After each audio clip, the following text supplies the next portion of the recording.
nom du Père et du Fils et du Saint-Esprit. Amen. Seigneur notre Dieu, que ton esprit habite nos cœurs et fasse de nous une demeure de prière et de louange. Amen. Évangile de Jésus-Christ selon saint Matthieu. En ce temps-là, Jésus disait à ses disciples, « Amen, amen, je vous le dis, un riche entrera difficilement dans le royaume des cieux.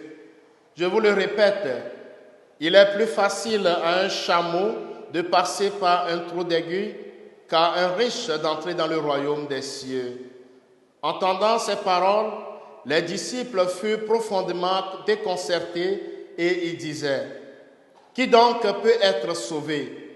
Jésus posa sur eux son regard et dit, « Pour les hommes, c'est impossible, mais pour Dieu, tout est possible. » Alors, Pierre prit la parole et dit à Jésus, « Voici que nous avons tout quitté pour te suivre.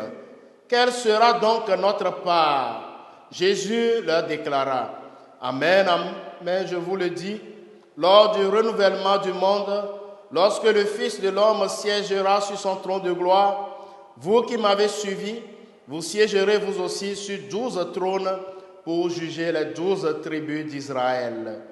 Et celui qui aura quitté à cause de mon nom des maisons, des frères, des sœurs, un père, une mère, des enfants ou une terre, recevra le centuple et il aura en héritage la vie éternelle.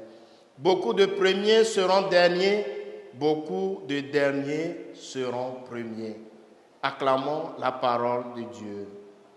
Bien-aimés dans le Seigneur, en ce mardi 20 août 2024, mardi de la 20e semaine du temps ordinaire, année B, l'Église fait mémoire de Saint Bernard de Clairvaux, abbé et docteur de l'Église. L'évangile de ce jour nous invite à laisser le contrôle de notre vie à Dieu. Il est plus facile à un chameau de passer par un trou d'aiguille qu'à un riche d'entrer dans le royaume des cieux. Celui dont le cœur est encombré de richesses, de trésors qui ne sont pas le vrai trésor, n'a pas de place pour Dieu. Il est rempli de lui-même et veut déterminer les directions de sa vie. Les richesses de ce monde font exalter nos cœurs et nous font oublier notre Créateur à qui appartient tout bien.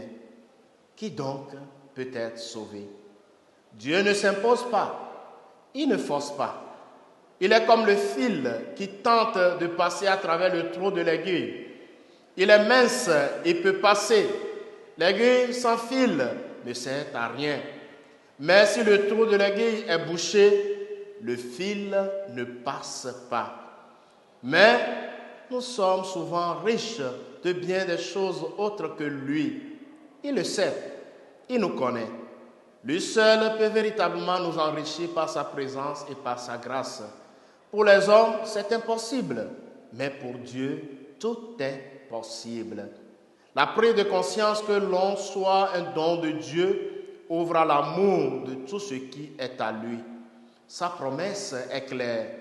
Et tout homme qui aura quitté à cause de mon nom des maisons, des frères, des sœurs, un père, une mère, des enfants ou une terre, recevra beaucoup plus et il aura en héritage la vie éternelle. Frères et sœurs bien-aimés, prions le Seigneur de nous aider à nous détacher de tout ce qui n'est pas de lui. Saint Bernard de Clairvaux, priez pour nous. Le Seigneur soit avec vous. Que Dieu Tout-Puissant vous bénisse, le Père et le Fils et le Saint-Esprit. Amen.